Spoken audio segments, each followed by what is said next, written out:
अस्सलामुअलैकुम। Welcome to my channel chemistry eta online. आज की इस वीडियो में हम लोग ऑर्गेनिक कंपाउंड की दूसरे लेक्चर को शुरू करने जा रहे हैं। उस पे जो टॉपिक हमारे पास है बेटा वो है कैरेक्टरिस्टिक्स ऑफ ऑर्गेनिक कंपाउंड। तो चलो स्टार्ट करते हैं। कैरेक्टरिस्टिक्स ऑफ ऑर्गेनिक कंपाउंड में हमारे पास सबसे पहली प्रॉपर्टी है वो कैटिनेशन है। कैटिनेशन में क्या बोलते हैं, इसमें जब हमारे पास कार्बन एटम आपस में लिंक बना दे और लिंक की वजह से वो या तो लॉन्ग चेन बना दे या ब्रांच बना दे या रिंग जैसी कंपाउंड बना दे, इस प्रॉपर्टी को क्या बोलते हैं बेटा, कैटिनेशन। चलो देखो बेटा, अगर यहाँ पर मैं आपको मेंशन करा दूं कि कार्बन इस तरीके के एक लॉन्ग चेन बना दे और कार्बन हम लोग को ये बात मालूम है कि वो टेट्रावेलेंट है, तो चार चार बॉन्ड पूरे करेगा। तो आप जो देख रहे हो यहाँ पर इन्होंने क्या बना दिया बेटा, it will form a long chain. दूसरा ये पॉसिबिलिटी है कि ये कार्बन आपस में इस तरीके से अगर चेन बना दे तो ये भी पॉसिबल है कि वो एक ब्रांच भी बना दे। तो ब्रांच हमारे पास जिसमें जो बन गया तो इससे टू ब्रांच चेन कंपाउंड। और ऐसा भी पॉसिबल है कि हमारे साथ इस कार्बन इस तरीके से जुड़ जाए कि वो एक क्लोज चेन बना दे, एक रिंग जैस कंपाउंड बना दे। तो this property set to catenation. या लॉन्ग चेन बना देंगे या उसमें कोई ब्रांचेस बना देंगे, इस तरीके से क्लोज चेन स्ट्रक्चर बनाएंगे। तो this property set to catenation. Catenation जो होती है वो सल्फर के लिए भी होती है और फास्फोरस में भी पाई जाती है, पर सल्फर और फास्फोरस से ज़्यादा टेंडेंसी वो कार्बन की होती है। नेक्स्ट प्रॉपर्टी हमारे पास है आइसोमेरिज्म।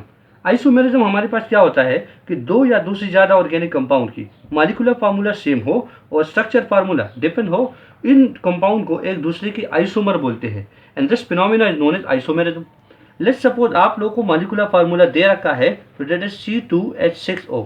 ऑर्गेनिक कंपाउंड में सबसे बड़ा प्रॉब्लम ये होता है कि मॉलिक्यूलर फार्मूले से हम लोगों को कंप्लीट इंफॉर्मेशन नहीं हासिल होती, इसलिए हम लोग को स्ट्रक्चर बनाना पड़ता है। अब देखो बेटा, अगर इसलिए हम लोग एक काम कर सकते हैं, इस ऑक्सीजन को दो कार्बन के बिल्कुल दरमियान में डाल दीजिए और इस ऑक्सीजन को दो कार्बन के बिल्कुल साइड में डाल दीजिए। ऐसे एक को मैंने बिल्कुल सेंटर में डाला और एक को मैंने साइड पे डाला। अब यहाँ पर इसके साथ तीन हाइड्रोजन में कनेक्ट कर दूंगा, तीन फर्दर बॉन्ड बनाएगा बिकॉज कार्बन इज टेट्रावेलेंट। इस कार्बन ने एक बॉन्ड बना चुका है तो फर्दर तीन बॉन्ड बनाएगा। ये हाइड्रोजन हमारे ऑक्सीजन फर्दर एक बॉन्ड बनाएगा तो एक हाइड्रोजन कनेक्ट कर दीजिए। इस कार्बन ने दो बॉन्ड बना चुका है तो फर्दर दो हाइड्रोजन अटैच कर दीजिए और ये कार्बन एक बॉन्ड बना चुका है तो तीन हाइड्रोजन इसके साथ कनेक्ट कर दीजिए। ये दोनों कंपाउंड को आप जो देख रहे हो, तो एक हमारे पास क्या है बेटा, this is alcohol. OH functional group जिसमें होता है वो अल्कोहल है और इस कंपाउंड का IUPAC नेम है इथेनॉल। और अगर ऑक्सीजन अगर सेंटर में आ जाए, दोनों तरफ अल्काइल ग्रुप हो, तो दिस इज ईथर। और इस कंपाउंड का जो IUPAC नेम है तो क्या है बेटा, एक कार्बन हमारे पास है मिथ, ऑक्सीजन से हम यहाँ पर वर्ड इस्तेमाल करेंगे ऑक्सी, एक कार्बन के लिए वर्ड इस्तेमाल करेंगे मिथ और सिंगल बॉन्ड के लिए एन, तो कंपाउंड इज मिथॉक्सीमीथेन। तो ये दो कंपाउंड हमारे पास एक दूसरे के आइसोमर है and this phenomena is said to isomerism. ठीक है। नेक्स्ट हमारे साथ जो प्रॉपर्टी पाई जाती है दैट इज कंपोजिशन। तो कंपोजिशन के बारे में मैं आप लोगों को बताता चलूँ कि जितने भी ऑर्गेनिक कंपाउंड है मोस्टली सारों में कार्बन जो होता है, कार्बन इज अ बैकबोन, सारों में कार्बन मौजूद होता है। पर कुछ अदर एलिमेंट पाए जाते हैं जैसे sulphur, nitrogen, hydrogen, oxygen and halogen. ठीक है बेटा। अब यहाँ पर देखो, मैं कुछ एग्जांपल आपके सामने लिखवा देता हूँ। पहले मैं एक एग्जांपल लिखवा दूँ, let's suppose this is CH4, ये मीथेन है। तो इसमें हमारे पास क्या है बेटा जी, केवल हाइड्रोकार्बन है। और अगर यहाँ पर मैं एक दूसरा कंपाउंड बना दूँ तो C2H6, this compound is said to ethane, जिसमें कार्बन और हाइड्रोजन शामिल है।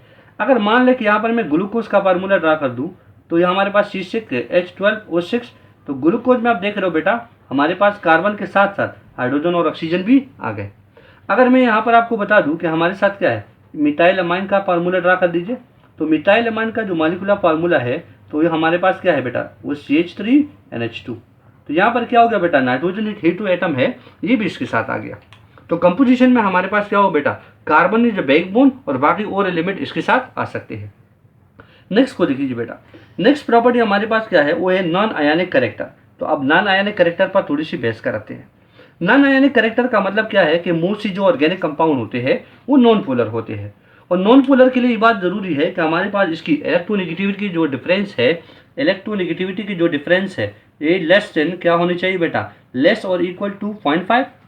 नाउ देखो, अगर यहाँ पर मैं कुछ एग्जांपल ले लूँ, लेट्स सपोज मैं इथेन ले लेता हूँ। तो इथेन का जो मॉलिक्यूलर फार्मूला है दैट इज C2H6। अब देखो बेटा, हमारे पास दो कार्बन है तो मैंने इसे लिखवा रखा और इसके साथ क्या है बेटा, तीन तीन हाइड्रोजन एक एक कार्बन के साथ कनेक्टेड है। अब ये मुझे बता दीजिए कि कार्बन की जो इलेक्ट्रोनेगेटिविटी है वो क्या है। तो कार्बन की इलेक्ट्रोनेगेटिविटी है बेटा 2.5 और यहाँ पर इसकी है 2.5।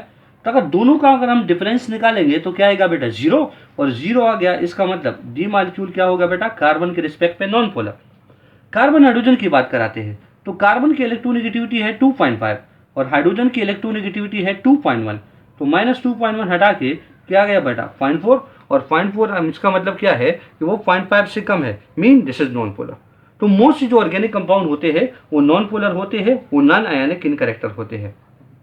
नेक्स्ट बात मैं आपको बता दूं सोल्युबिलिटी के बारे में। तो जैसे आप लोगों को इस प्रॉपर्टी में मैंने बता दिया कि जो मोस्ट जो ऑर्गेनिक कंपाउंड होते हैं वो नॉन पोलर होते हैं, तो सोल्युबिलिटी आप लोगों को बिल्कुल पता है। उनका तो बेसिक प्रिंसिपल क्या है, that is like dissolve like, मतलब ऑर्गेनिक कंपाउंड नॉन पोलर है तो सोल्युबल होगा नॉन पोलर सॉल्वेंट में। फॉर एग्जाम्पल अगर नॉन पोलर सॉल्वेंट की बात कर ले तो हमारे पास क्या होता है बेटा एसीटोन, जो नेल पॉलिश रिमूवर है। एसीटोन किसे कहते हैं, जब कार्बोनिल ग्रुप के साथ दोनों तरफ मिथाइल अटैच हो, this is said to acetone. यहाँ पर हमने पहले ईथर के बारे में डिस्कशन कर लिया, तो यहाँ पर मैं क्या लिखूँ बेटा डाई इथाइल ईथर, या इस तरीके से हम बात कर ले बेटा बेंजीन की, तो बेंजीन का मॉलिक्यूलर फार्मूला है C6H6। तो आप देख रहे हो बेटा ये सारे हमारे पास क्या है नॉन पोलर सॉल्वेंट है, तो ऑर्गेनिक कंपाउंड तो नॉन पोलर है, तो इनमें सोलुबल होगा। पर अगर हम पोलर सॉल्वेंट लाइक वाटर की बात करें तो उसमें डिसॉल्व नहीं होगा। तो सीधा इसका बिल्कुल कंसेप्ट ये क्लियर है कि like dissolve like, polar polar में डिसॉल्व होगा और नॉन पोलर में डिसॉल्व होगा, पोलर नॉन पोलर में डिसॉल्व नहीं हो सकता। नेक्स्ट प्रॉपर्टी हमारे पास है रेट ऑफ रिएक्शन। तो रेट ऑफ रिएक्शन के बारे में आपको बताता चलूँ कि ऑर्गेनिक कंपाउंड की जो केमिकल रिएक्शन वो कराते हैं उनका जो रेट होता है वो काफ़ी स्लो होता है, किस की बनिस्बत, इनऑर्गेनिक कंपाउंड की बनिस्बत। देखो बेटा यहाँ पर मैंने रिएक्शन को लिखवा रखा है कि सिल्वर नाइट्रेट और सोडियम क्लोराइड रिएक्शन करेंगे तो सिल्वर क्लोरीन क्लोराइड के साथ मिलकर सिल्वर क्लोराइड बनेगा, और यहाँ पर क्या होगा बेटा सोडियम नाइट्रेट बना देगा। तो this reaction is double displacement reaction, ये बहुत ही रैपिड हो जाती है, इसकी जो रेट ऑफ रिएक्शन है वो फास्ट है। और यहाँ पर दूसरा एग्जाम्पल मैंने ग्लूकोज का स्ट्रक्चर ड्रा किया है।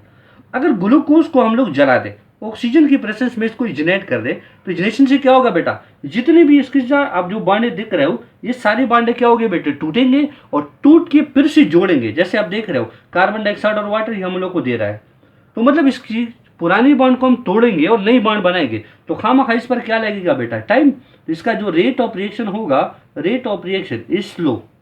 इसका हम रीजन क्या देंगे बेटा, रीजन बहुत सिंपल और क्लियर है कि पुरानी बॉन्ड टूटेंगे और नई बॉन्ड बनेगी, इस वजह से इस केमिकल रिएक्शन पर टाइम लगेगा। नेक्स्ट प्रॉपर्टी हमारे पास जो है that is similar structure feature and behaviour. तो देखो बेटा हमारे पास जो स्ट्रक्चर फीचर है ये किसके साथ, इसका मतलब क्या है, मतलब इसके लिंक है फंक्शनल ग्रुप के साथ, और केमिकल और यहाँ पर बिहेवियर की मतलब क्या होगा केमिकल और फिजिकल प्रॉपर्टी। केमिकल और फिजिकल प्रॉपर्टी जो होती है वो डिपेंड करती किस पर बेटा फंक्शनल ग्रुप पर। अगर फंक्शनल ग्रुप को बदलाओगे तो ऑटोमेटिकल बात है कि फिजिकल और केमिकल प्रॉपर्टी मतलब उसका बिहेवियर कंप्लीटली चेंज हो जाएगा। मैंने कुछ एग्जांपल लिखवा रखे हैं, जैसे अल्केन सीरीज, अल्कोहल सीरीज। अगर हम अल्केन की बात कर ले तो अल्केन हमारे पास क्या होता है बेटा, वो एक सैचुरेटेड हाइड्रोकार्बन होता है। अल्केन क्या होता है बेटा, दैट इज सैचुरेटेड हाइड्रोकार्बन, जिसमें सारे कार्बनों के दरमियान सिंगल कोवेलेंट बॉन्ड पाए जाते हैं, और जनरल फार्मूला इसका है CnH2n+2। मैं इसकी कुछ मेंबर लिखवा देता हूँ। यहाँ पर हमारे पास पहला मेंबर क्या है, दैट इज मीथेन, जिसका मॉलिक्यूलर फार्मूला क्या है बेटा CH4।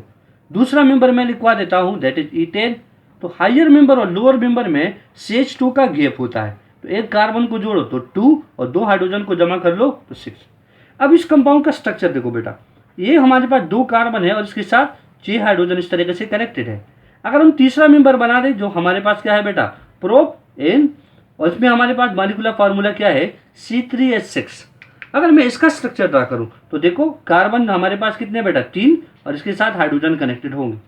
अगर आप इन दोनों कंपाउंड में देखते हो तो दोनों कंपाउंड में फंक्शनल ग्रुप सेम है। फंक्शनल ग्रुप क्या है बेटा, वो दैट इज सिंगल बॉन्ड। तो फंक्शनल ग्रुप अगर हमारे पास किसी कंपाउंड में मतलब सीरीज ऑफ कंपाउंड में सेम हो तो मतलब उसकी केमिकल और फिजिकल प्रॉपर्टी में कुछ मतलब बिहेवियर कुछ यकसानियत होगा। क्यों, क्योंकि उनका फंक्शनल ग्रुप क्या है सेम। और अगर मान ले कि यहाँ पर मैं एक अल्कोहल ले लेता हूँ, तो यहाँ पर मैंने ले लिया बेटा एक अल्कोहल, तो जैसे मैं इसका फंक्शनल ग्रुप चेंज कर लेता हूँ तो एक कंपाउंड की फिजिकल केमिकल प्रॉपर्टी मतलब उसका बिहेवियर टोटली चेंज हो जाता है। तो यहाँ पर आप देख रहे हो बेटा इसमें फंक्शनल ग्रुप अल्कोहल है और इसमें फंक्शनल ग्रुप क्या है बेटा, उसमें फंक्शनल ग्रुप है सिंगल बॉन्ड। तो मतलब फंक्शनल ग्रुप के बदलने से एक कंपाउंड का बिहेवियर उसका स्ट्रक्चर फीचर वो कंप्लीटली क्या हो जाता है बेटा, वो चेंज हो जाता है। तो ये थे हमारे पास कैरेक्टरिस्टिक्स ऑफ ऑर्गेनिक कंपाउंड। उम्मीद है आप लोगों को वीडियो अच्छी लगी होगी। Thank you for watching my video. अल्लाह हाफिज़।